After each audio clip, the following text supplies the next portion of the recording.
I'm going to talk tonight not just about reseeding, but pasture improvement in general, the variety of decisions that you have to make along the way rather than just dropping a plough straight in, and trying to think about, oh dear, my slide's not working. Don't seem to be going to the next slide. Hang on a minute. Let's try again.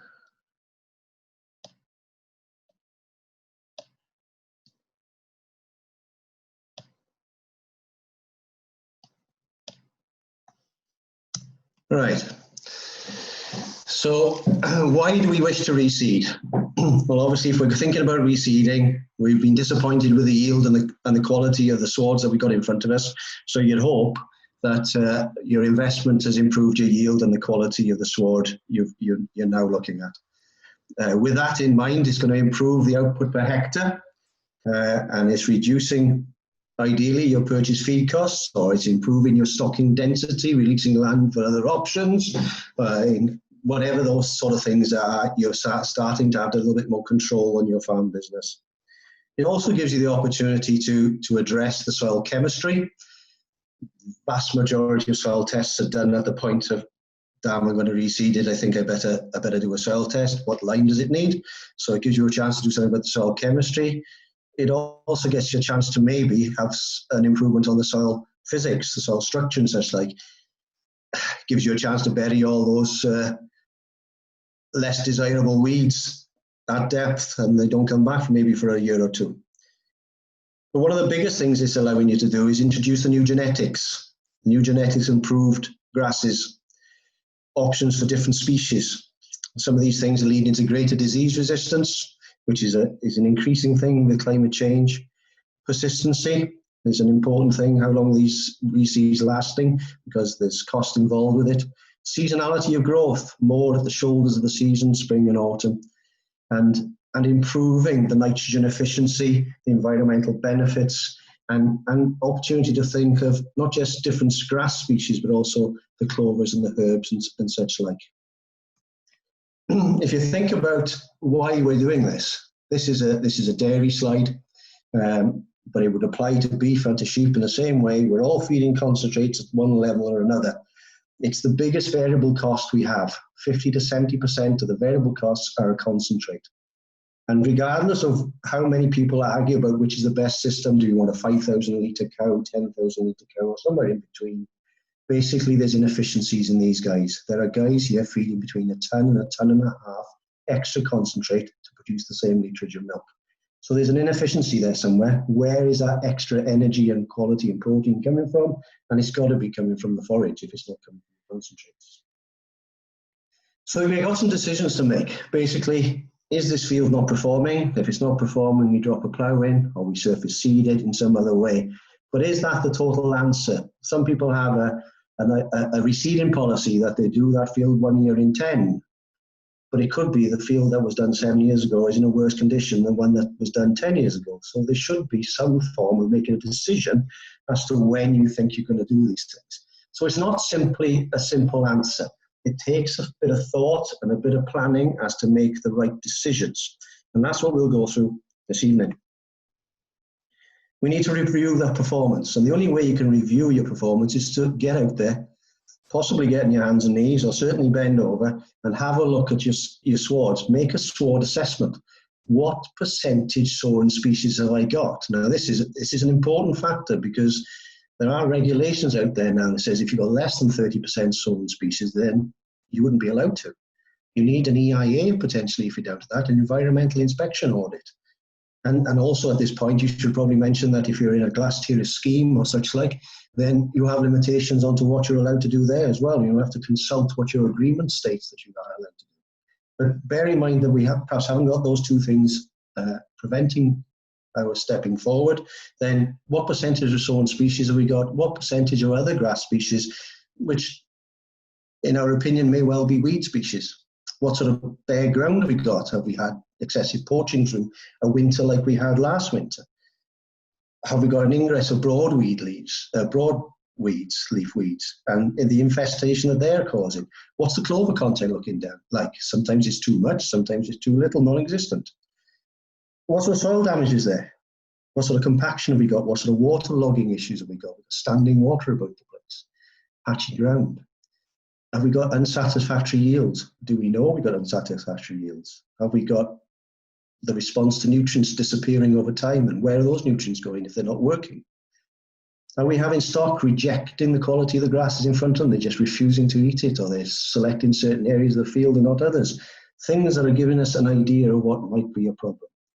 So when we start thinking about these things, we've got to think about, well, if that's happening, what's caused it? What part of my management system, or maybe the natural causes of the elements, have created this situation?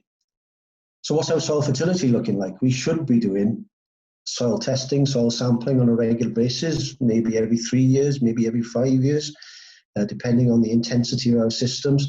And, you know, Farm Connect is providing that sort of thing with a grant aid. We should really be engaging with the phosphate, the potash, the lime, and doing our soil test properly. We should be looking at soil drainage, something that's disappeared, soil aeration.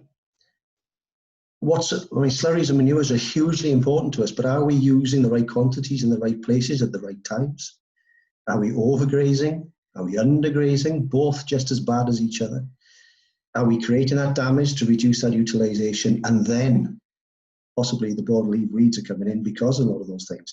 Or is it, as I've dropped at the bottom, basically you're buying the wrong seed and blaming the seed salesman because it's the wrong seed? Very rarely is that the case, but we can explore that as well in detail in some time. Having a sward assessment is basically all you really need to be able to do is identify ryegrass. At least if you can identify ryegrass, like on the right-hand side of this screen here, a nice purple base to it. I don't know if you can, if my arrow comes across there, a purple base, and then the back of the leaf is shiny. So in these sunny days we've been having, when you've been there on your knees praying for rain, you can be looking across to see, is the grass glistening in the sunlight? And if it's shining, the back of the leaf is shiny, then you know you've got some ryegrass. The indigenous species don't shine anywhere near as much, and they don't have that purple base. So what sort of weed species are there? Broadleaf and grass weeds, and having an idea.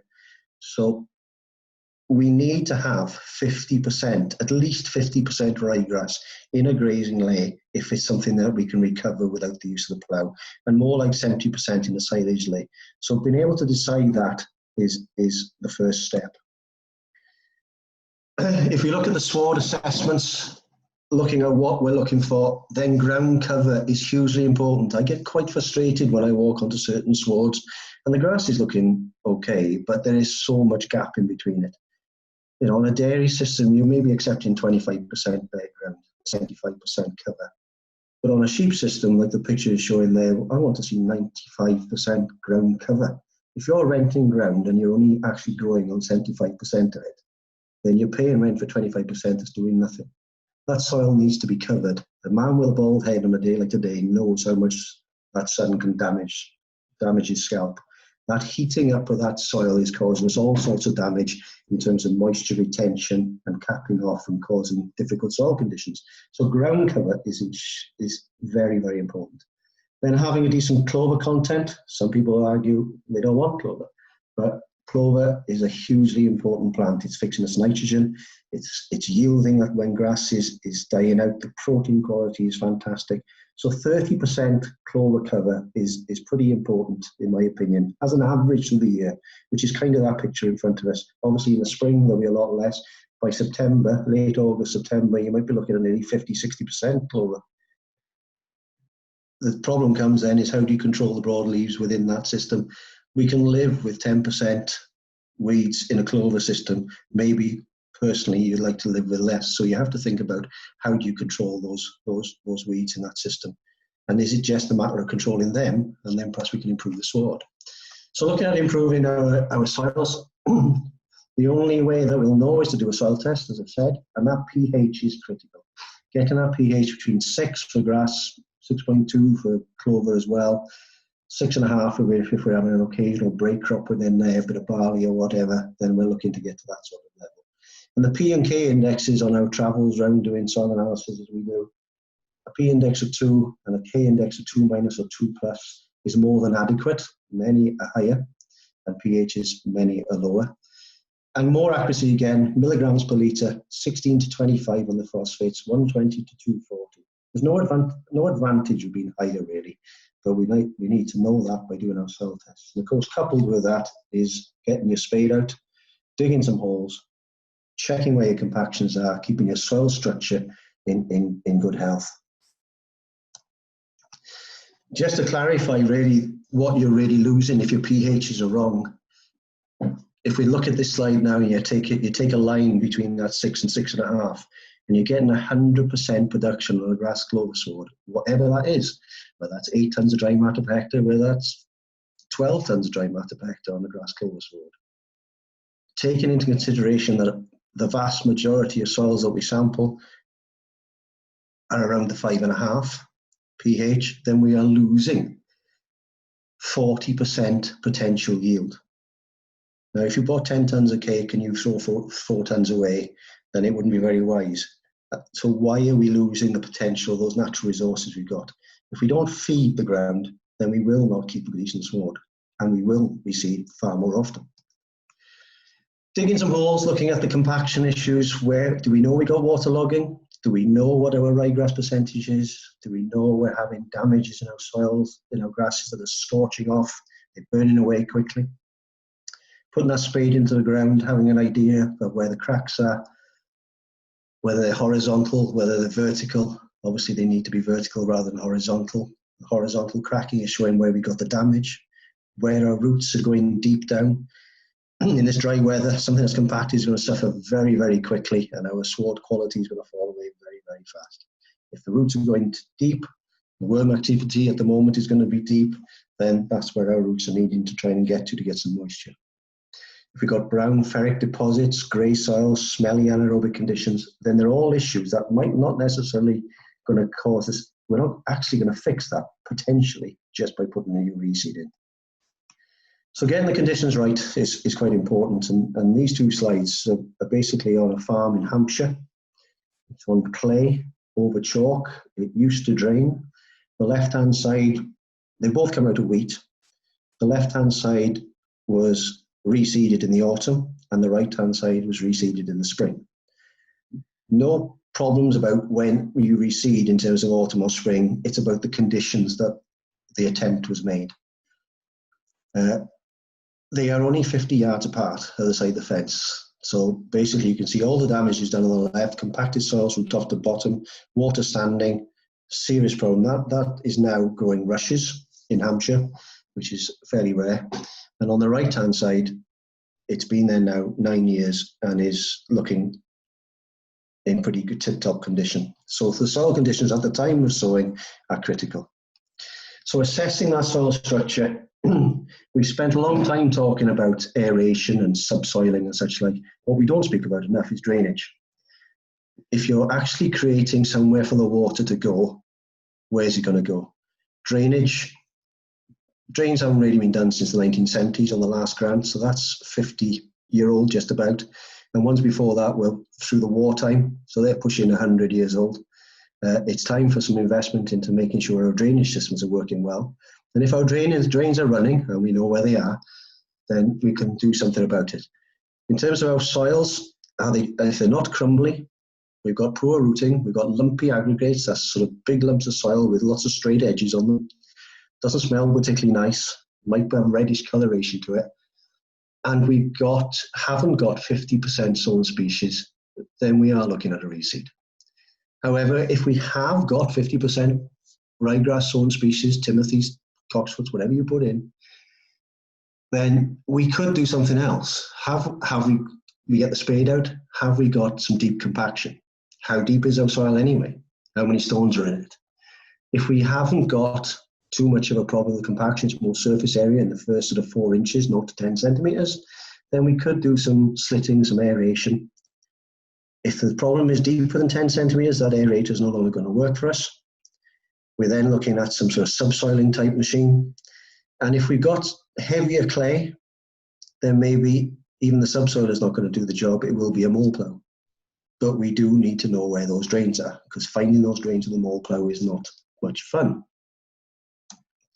This type of machine works pretty well on many, many livestock farms. It penetrates the first 5, 6, maybe 7 inches when new, and it can do a lot of great work late on in the season, actually does the job very well.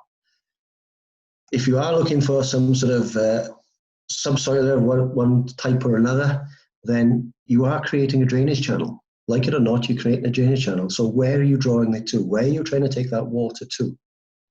And how fast are you taking it there? If you're on a steep slope, you don't want to go straight down the slope, you want to work across the contour a bit. You don't want to wash all your nutrients and your soil particles out. So having a bit of a plan as to how you're going to repair that soil is quite significant. And it does have an impact on the sward quality. Many times we look at fields like this, many times we look at fields like this to rent, and you think, well, I don't know what you think, actually. I've always been intrigued at what farmers think when they go and rent fields, at what prices they pay. But for me, I need to think about what it's worth. And you can look after swards quite well. They don't have to be newly sown swards. This sward was sown in 1963, and it was already 25 years old before I took it over. And it was split into 18 paddocks with 6 treatments. So they were replicated 3 times. And the one on the left-hand side gets the right nutrients, whether it needs lime, whether it needs phosphate, potash, nitrogen. On the right-hand side, it's just had lime. And there's no difference in the seeding. There's no difference in the way it's been grazed. It was grazed to keep it at a sward height of 4 centimetres, about 1,500 kilos of dry matter in front of the animals at all times. And yet on the right-hand side, we're growing a great crop of thistles. And on the left-hand side, we're keeping that sward in good health. And the thistles were never topped or sprayed on the left-hand side, and they were always left to flower on the right-hand side. So it shows us that feeding the swards can certainly make that sward last longer.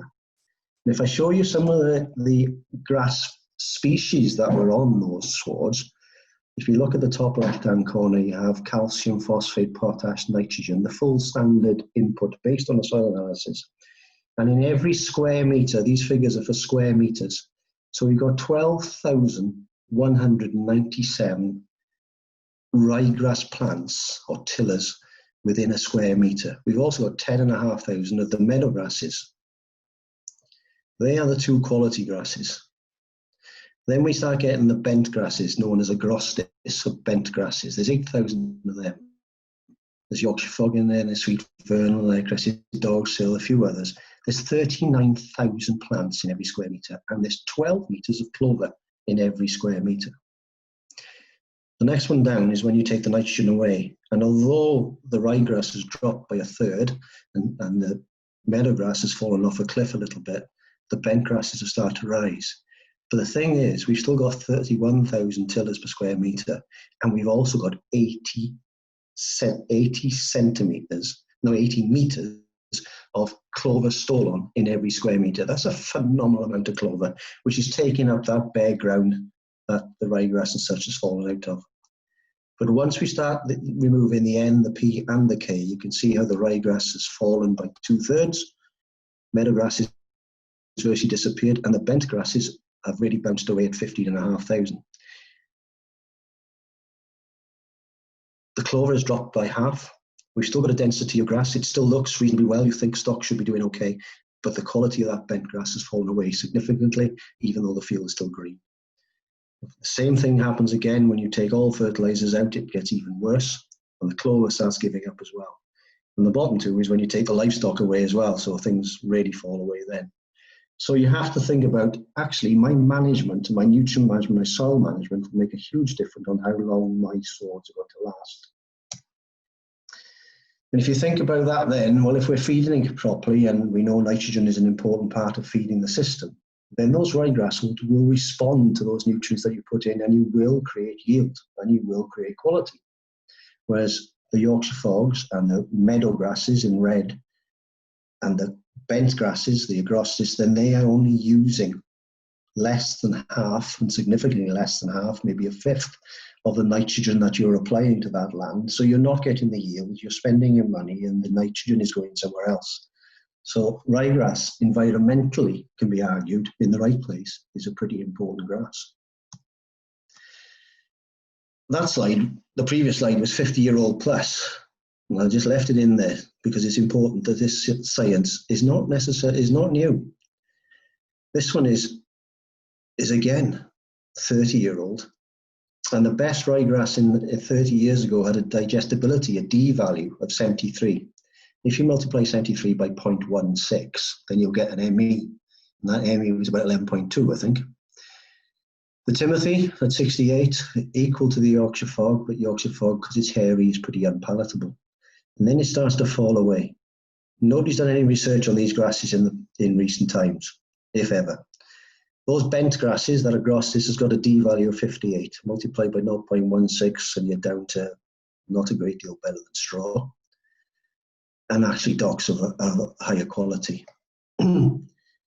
We talked about the genetics in the beginning and how the genetics improved. Now, the best grass on the recommended list now has got a digestibility figure of 78.3. That's coming out about 12.3. That's as good as a concentrate. So we have stepped forward a huge amount in that time in terms of the genetics and quality and the yields of what it's doing for us. So the progress that we made in that time really is, this is data out of Ireland, and you can argue that you can produce an awful lot more than this, but this is the figures that they are showing us. Percentage of ryegrass, this is an AHDB slide, is showing us 95% ryegrass, giving us a 13.5 tonnes of dry matter per hectare, an ME of 12. And as that ryegrass percentage starts to drop away, down to 50% in the bottom, the yield drops and the quality drops. And therefore we are losing ME, the megajoules of energy per hectare. We are producing a lot less. And this is obviously going to have an impact on the yields in terms of milk or beef or meat of any description. So these figures are showing us how many litres less per hectare we are losing, or how many kilos of beef live weight per hectare we're losing, based on a 350 kilo animal in this example. And then, frighteningly so, showing us the amount of cost it would have to replace that lost literage or kilos of beef with concentrates. And when you get to the bottom there at £1,279 worth of concentrate, if you reflect back to the first couple of slides showing that ton to ton and a half difference on those dairy systems, well, it kind of marries up pretty well. So it makes you think, maybe that's where the problem is.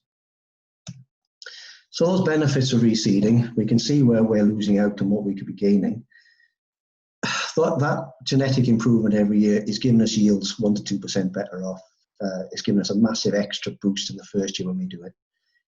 If we're going to plough, and I'm not saying that we are going to plough every time, but if we're going to plough and we take the soil structure problems out, we're going to get another 10% extra yield. We're going to improve that ground cover in that new reseed. We're going to have better grasses in terms of disease resistance. We're going to have opportunity for getting the right clovers back in the sward. We're getting the opportunity to improve that quality from those traditional grasses, those bents, the fescues, the meadow grasses with those low D values. We're going to have better palatability and better intake. Those cows and sheep are going to be grazing far, far better. Their intakes will increase and therefore their performance will improve. We're going to have a better seasonality of growth in the way that the breeders will be looking at it and extend our grazing days, providing our soils and our weather conditions allow us to do so. So again, an old slide going back a long time, and you'll see on the bottom we've got 400 kilos of nitrogen per hectare, which used to be legal but is now no longer. And that 400 kilos is showing us where our maximum yield were in the 1960s. And you can see in the middle section there's grasses there called the grostis. Those are our bent grasses. Those are the ones that are taking over the world if we don't feed properly. And yet they're capable of producing 3 tons of dry matter. S23, where people used to rave about, the most fantastic grass ever discovered at Aberystwyth, it was only producing 7 tons of dry matter for 400 kilos of nitrogen. Yeah, it transformed agriculture at its time, but now 400 needs to be 200 or less, and yield needs to be 15, not 7. Those grasses now exist, and we'll talk about them in the second session. But grassland deterioration, how we address that is, as I said, in a rental figure. How are you going to pay? What are you going to pay for that sort of ground? And the impact of those low yields, on the top of the slide, that's a rental idea. How many pounds per acre are you going to spend? I'm going to pay £40 an acre for it, pay up to £120 an acre for it. They can be completely idiot and go even more. And how much does it produce? Have you got any idea? Are you doing 10 tons of dry matter? Are you doing 15 tons of dry matter? These rented pieces of ground like that might only do 4. So if you did 4 tons of dry matter, as it suggests on the left-hand side there, you pay £80 an acre. The rental figure is 5 pence a kilo of dry matter, we can produce top quality ryegrass for 6, but at paying 5 for the rent, that doesn't give us a chance. If we can produce 8 tons, then we've halved the price down to 2.5 pence. And if we're grazing that over a 210 days summer grazing system, if you're putting sheep or beef or whatever across that sort of land, that ewes cost £21, that steers cost 133. If we put them across this area, they're £10.5 a ewe and £67 a steer. So knowing what our yields are, and then potentially what our quality is pretty important. And then knowing whether we're going to reseed it or reseed the ground at home to produce more and not take the rent. All these things are decisions we've got to make. So the decisions come, are we going to oversow? Are we going to oversow clover into it? Are we going to use some chemicals to assist us? Are we going to use glyphosate? Full rate, half rate, quarter rate? What are we going to be doing? Are we just patching up damaged worn areas because actually we can fix the rest? Or are we going to try and put new genetics into old pastures? Are we going to drill it in, grass into grass? Are we going to take the hit and plough it? Are we actually going to put a break crop in? Now, the perfect reseed really needs a break crop. Now, you might think the seed salesman is just trying to sell you more, but we need to put a break crop in because pest and disease are becoming a big issue. You don't have sprays for leather jackets and such like anymore. So having a break to try and take some of those critters out of the system are pretty important. So when do you do it? Well, it's up to you really. You can do it after first cut silage or after that spring grazing, and you can get in, you could rotivate it, you could disc it, you could plough it, you could decide what it is you're going to do. But you can sow that brassica. You can have a summer brassica, graze it off with a stalk, and then reseed going into the autumn. Now, if you plough it in the spring, you won't need to plough it again in the autumn. You have to think about what are the methods involved. We could not do that. We could go and do an autumn brassica mix to graze through the autumn or through the winter and reseed in the spring. The choice is yours. It depends on your system, how you're going to do it. It could be an arable silage. It could be a cereal grain. It could be a brassica. You need to have a break crop in there to try and reduce the burden and get rid of some of these pests and diseases and weed seed. It can be done, pretty effective. This is in Newtown. We had 7 tons of dry matter per hectare growing in 8 weeks. That's a pretty successful break crop. And it certainly did a fantastic job, and it gives you the right sort of sowing conditions to get in for an autumn reseed. You need to keep your fields as green as you can for as long as you can. When it's bare ground, it's costing you money. It's also costing the environment as well, with potential losses to the atmosphere and to the watercourses. So what sort of cultivation options we got along the way? Well, have we got 50% sown species? Yes, okay. We've got some bare patches. We could put some grass harrows, direct drills, whatever. If there's no stones, we can still do some direct drilling, some harrowing, some combinations. If we've got damaged soil structure, then we can't. If we've got good soil structure, we can. If we've got damaged soil structure, then maybe the plough or the subsoil or both are going to be the important thing to have a look at. I have no idea how we're going to do it on timing, but we'll keep going. Machines are getting bigger. This is a Lemkin drill coming out of France, and I discovered it in the Balmoral Estates in Scotland, reseeding hill ground. Basically, it's a combination of tines and discs and crimpers and discs again and wheels and goodness knows what. It's got a 450 horsepower tractor on the front of it, otherwise it don't really move. It's got 3 bins on it in terms of holding the seed, holding the fertilizer, and holding the slug pellets. And of course, if you're putting slug pellets down, you now need to be qualified. So all these things into consideration, but it was doing actually a very good job.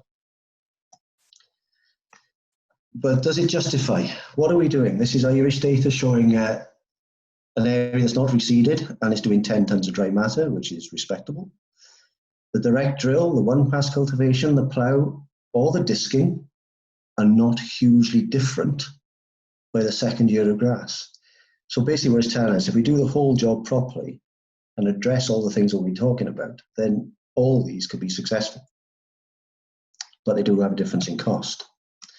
That ploughing has got an average cost of £689 a hectare. It's got the pros and the cons. I won't dwell on this too long. You can read it at your leisure at a later date. But you do get some good seed soil contact. It does bury the trash. It is the most reliable method. as long as you're not ploughing too deep, as long as you're not letting your soils dry out. The minimal cultivation is cheaper, less weed germination if you don't disturb the soil as much, but you've got more trash on the top, so you do have to create a better surface to start with. Direct drills are definitely the cheapest. Virtually no disturbance, but you're not getting anything to do with the soil structure. With damaged soils, then you're not going to get a very good take. So these sort of things you've got to consider. Ploughing tips. How many times is it the fault of the machine not being set up? Having an idea of setting the machine up, getting the tyre pressures right, the compaction and the slip of the wheels and such like, getting off the tractor and checking. Check your first pass. How deep has it gone? Have I got it at a right angle? Have I laid the sod flat exactly as it should be? I don't want to plough any deeper than 6 inches. Ploughs can plough 6 inches if somebody adjusts them to get the job done right. It's going to make a huge difference in creating that consolidated seed bed and stopping it dry out. And this applies to every machine that we might talk about at a later date now. We do have to set the thing up properly. We do have to capture the moisture. The reason we're going to do that is we've got to create an environment for a good seed to soil contact, as I said. We've got to get a fine seed bed with good soil structure for oxygen supply and retaining the moisture. And it needs to be weed-free. It's got to be well consolidated. My grandfather said you need to be able to ride your bicycle across it. Not a quad bike, a bicycle. If you can ride your bicycle through it, then you've rolled it enough. I can't say enough about how much you should roll your seed beds and get it well consolidated. It's not compaction, it's consolidation. Do we need to spray? Well, often we don't. If it is really weedy, then you will reduce the impact of some of those weeds in a new lay. But there are so many weed seeds there. A lot will come up anyway if it's going to be that dirty. So you do, if there's a lot of big weeds, then you do need to spray it off. But quite often, a lot of spraying is not done properly. If we're using a min-till type operation, direct drilling, then success rate is better with the glyphosate product because it takes away the competition. But it can cause trouble as well, and we'll talk about that a little later at the next presentation. Timing is important between the spraying and the sowing. You really must read those labels.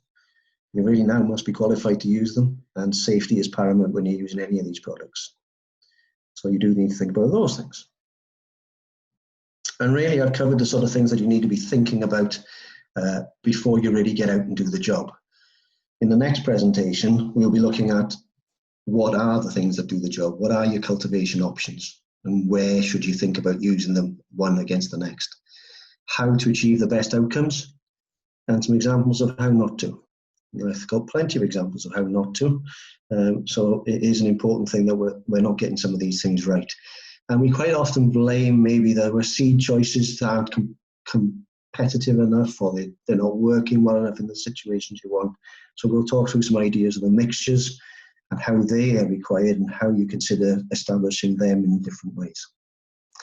So I'll hand back now to Gareth, and maybe we'll address some of the questions. Thank you for listening. Diolch yn fawr, Charlie. A very interesting and very informative presentation there. We'll now open up the floor to questions. So type any question you have in the box on your screen by firstly clicking on the dialogue icon. We've had some questions come through already, so we'll make a start on straight away. So the first question, Charlie, how successful is broadcasting grass and clover seed into an old lay after cutting mid-summer? It's about the only time that you can do it, because that's as most open that sward is going to be. Straight after cutting, that's the most open. I will address that more in the next presentation, but it is the most open sward you're going to get. You do need to create quite a tilth still. You really mustn't put any nitrogen on it whatsoever, muck or fertilizer, because it's all about getting a competition between that stuff that's growing and the new seeds coming through. So it's got to be a rotational system. You've got to keep some livestock on there to start with, to keep grazing off the old sward going back, and then after it's germinated, remove them quickly, and then after about 3 or 4 weeks, come in with a lot of animals, graze it down really hard, really quick, and then get them out and repeat. Okay, great. Thanks, Charlie. Next question, what can you do for the best results in an organic system? And I assume this is referring to the reseeding protocols and whether you do something different in an organic system to a conventional system. Yeah, it's one that is always giving us problems, because if we talk environmentally and protection of water and soils, we are led to believe that ploughing is not really something we want to continue with. But under an organic system, ploughing is pretty important because we can't use any glyphosate or anything to take any competition out. So we can do what we just described in the last question and reseed in that way. But quite often, compaction happens across organic and non-organic. If we're not getting, we can still go through everything we said in terms of aeration and subsoil and such like, and then we can do our surface seeding. But quite often we do want to break crops in rotation on an organic farm anyway. Most organic farms work better if we've got some arable silage or some brassica crops going in, and therefore the plough does come in at certain times and certainly helps us tremendously to alleviate those problems. Okay, and the next question, we rent some pasture, but we aren't allowed to feed, etc. The only thing we can do is spread manure. Yeah. Any suggestions how we can improve the ground, please? And they're not able to reseed either, and the ground is used for grazing sheep. Can't use any fertilizer, only manure. Yeah, yeah. Well, that's what you'll have to do then. Extremely well composted manure, so it don't want to be strawy. If it can stand the 12 months that it's allowed to stand, or whether it can be composted and turned in a shed and get it nice and friable and small, that it breaks up nice and easily. Do your soil tests, know the quantities that you need to put in. But the great thing about manure is not only that it's putting the nutrients in, it's actually a feed source. It's the organic matter that needs to feed the worms and such like within your soil. When they start working far better and start turning the system over, you will release more, you'll make more nutrients available within that system. And your grass should then respond, because your ryegrass and such like will respond faster to those nutrients than the indigenous species. The other thing, of course, is if they're allowed to put lime on, then that's going to be an important factor, because that could be the restricting part other than the manure. And then on top of that, more controlled grazing.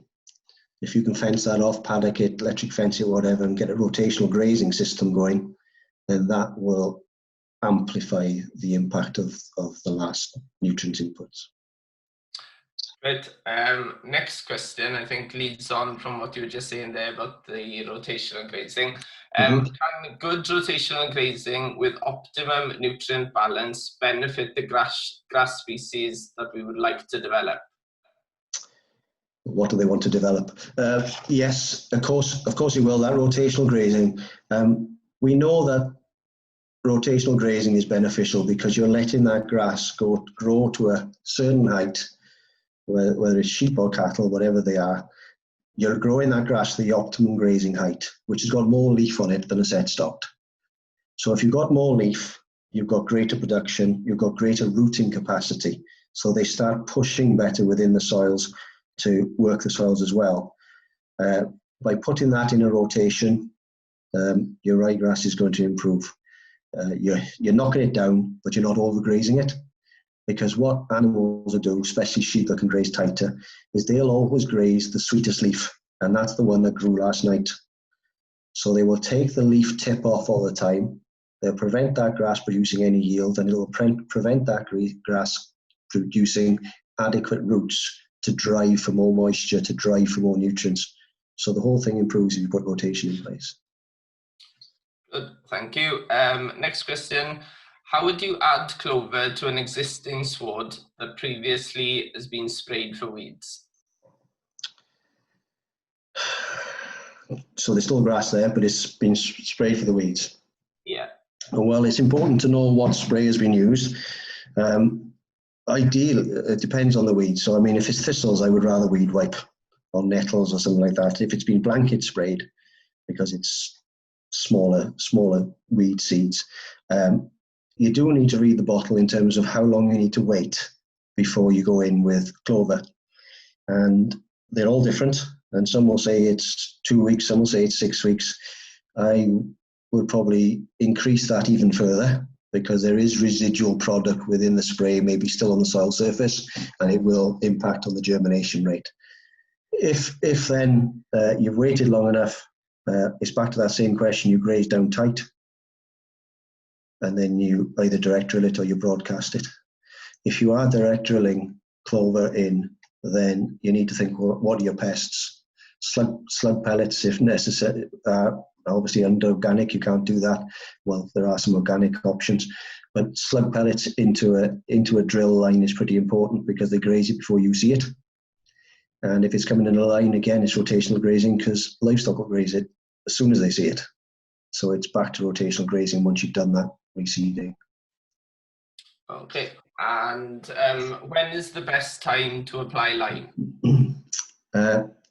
Any time, providing it's not going to get washed off. So clarify that a bit more. Just at the minute, it's not fantastic, because if you're going to spread lime now, perhaps you've taken first cut, or you're still waiting for your closing out in your first cut. If you spread lime now, and let's just say that we don't get rain, then that lime is still sitting on those leaves, not getting washed off into the soil, then you are going to have a bit of a nightmare with your fermentation of your silage. So it's basically when there's some rain forecast and not too heavy going into a real serious winter. So spring and autumn are probably your best bets. But there is no real ruling, just get the lime in, the right type of lime at the right levels. Yeah, okay. And next question is just asking you to clarify something you mentioned in the presentation. Yeah. What did you mean regarding the timing between spraying and cultivating? Well, just what I was saying there, in terms of if we've sprayed, a lot of mistakes have been made because people graze things right down to the boards, and then they spray it and they see it turn yellow, but actually there wasn't enough leaf area to take the product in, and you don't really get a kill, you just get a check. So you didn't really do the job you wanted to do. So you should leave the grass grow to about 8 centimeters, at least 8 centimeters, to get enough product into the leaf to get the kill that you're requiring right down into the rooting zone. You need to give that a bit of time to do so, and then you can plough it. But if you're not, the point was, if you're not going to plough it and you're going to direct drill it and such like, that some of these rain-fast products, they are still very, very active within the dying leaf. So you really need to either take a cut of silage because you've actually sprayed it when it's in full growth, or you graze it. If it's 8 centimeters high and it's dying on its feet, then you are allowed to graze it. Again, read the labels on the bottles. You are allowed to graze it. If you then choose to graze it, and there's any residual leaf left, you drill into that, your seedlings will germinate, and if they touch that grass that's dying, they'll die too. So it's important, the timing is therefore quite critical. Okay, and the next question is one that I'm sure is on many farmers' mind. Any recommendations if you've reseeded and there's no rain forecasted? It's what I've been doing for ages. Get on your knees and pray. The beauty, if you've done it and you haven't had any rain, at the moment that seed will still be there. We've discovered, we've had a couple of hot years. We've had some reseeds gone into the spring 2 or 3 years ago, whatever it was, we had a really hot summer. With the same situations we got now. Some of these grasses didn't germinate. None of them. Some of the kales and rapes and things weren't germinating. Farmers were going, I'll do it again, I'll do it again. And some of us just said, we'll just wait. And when the rain came, it all germinated, and it did come. Okay, we've lost a summer of grass, but it did come for like an autumn reseed. The only time that it becomes a problem is if the pests and diseases are eating the seeds. And eventually over time, those seeds will go. Seeds will rot where there's moisture. But where there's no moisture, they will sit and wait. The biggest problem is when we get a drop of rain, like we had a couple of days ago, and people have gone, that was good, we reseeded, we got a drop of rain. That will chit, that will germinate. That'll come up to about an inch high, and then we're praying that we get a bit more rain, otherwise it will scorch off because there's no roots on it. Yeah. And then the next question, can you undersow red clover lays with a barley whole crop, and is whole crop worth it financially? Yes, you can put red clover in a whole crop. Most whole crops are barley and peas, generally, could be oats and peas, but usually the partner is peas. If you're trying to put a red clover in there, then I'd probably avoid the peas because they're the suffocating part of the mixture. So you could put barley, red clover, and a grass lay of the choice, and undersow it that way. The important bit is don't be too greedy with the barley or the oats, because if they get too far ahead, choke out, then they're going to suffocate what's underneath. And really, where the investment is the stuff that was underneath. The reseed's going to be there for 5 years at least. You hope the barley was a one hit. So drop the seed rate down on the barley, and the red clover and grass will come through beautifully. It actually is a good cover to protect it in its first year of establishment. Right. I'm just conscious we've got quite a few questions waiting here, so we'll get through as many as we can, but hopefully some of them will be answered in the part 2 next week. Yeah, someone will be. Yeah, just go through a couple again now. Are there any benefits in using gypsum? If you ask any British scientist, the answer will be no. Do you want me to expand on it? Briefly. Gypsum is being used across America and Australia and such like, but you try and get a recommendation to how much, what rate you're supposed to put it down at, and you'll get anything from a ton an acre to 10 ton an acre. There is no scientific evidence in this country that gypsum is beneficial. The only thing that gypsum the only place that you might consider using it is when your pH is already high and your magnesium is also high, and you're trying to put additional calcium into the system without lifting your pH. In Wales, I don't see very much of that. So lime is usually our option. Yeah, there's no science to show that it's doing any benefit whatsoever. Okay, just on that, Charlie, there's another similar question. What should I look for in liming, calcium lime or mag lime? What is the correct ratio of calcium to magnesium? I don't know the answer to that straightforward, because it doesn't matter. There's plenty of people trying to tell you there's got to be this perfect ratio. Actually, they say 16:1, but that actually is not true as far as the soil scientists will talk to you about it. There just needs to be enough of both.